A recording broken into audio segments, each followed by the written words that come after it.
इस आवाज से मुझे माइग्रेन हो जाता है। सॉरी माँ जी, मुझे पता नहीं था। तुम्हें जब तक सब पता चलेगा तब तक मैं तो भगवान के पास ही पहुंच जाऊंगी। नहीं नहीं, ऐसा मत कहिए ना माँ जी। अब मैं कहीं भूख से ही ना मर जाऊं। खाना मेरे कमरे में रख दो। बेचारी नेहा, उस दिन उसे बहुत दुख हुआ। नेहा, तुम रो क्यों रही हो? आज माँ जी ने मुझे बहुत बुरा भला कहा। मैं तो सिर्फ रेडियो सुन रही थी। ओहो, तुम माँ की बातों का बुरा मत मानो। उन्हें तेज आवाज से सर दर्द होने लगता है। दर्द की वजह से बोल दिया होगा कुछ। लेकिन मुझे तो ये सब पता ही नहीं था ना।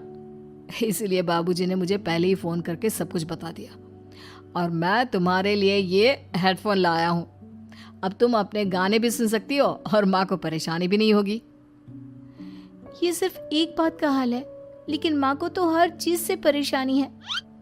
अब क्या कर सकते हैं, माँ बीमार ही इतनी रहती है। लेकिन माँ को ऐसी कौन सी बीमारी है?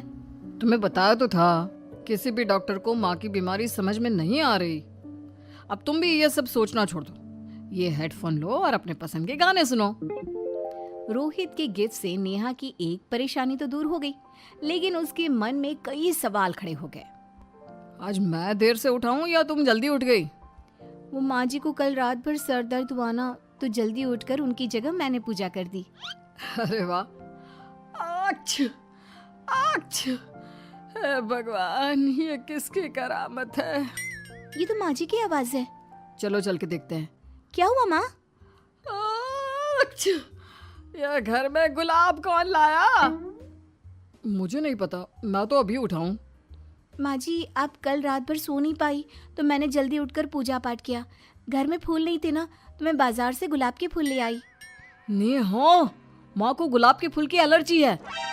अब मुझे ये कैसे पता होगा? अच्छा, तुझे कुछ पता नहीं तो तू वही काम क्यों करती है जिससे मेरी तबीयत खराब हो जाए? रोहित के बाबूजी, ये बहू मेरी जान लेना चाहती है।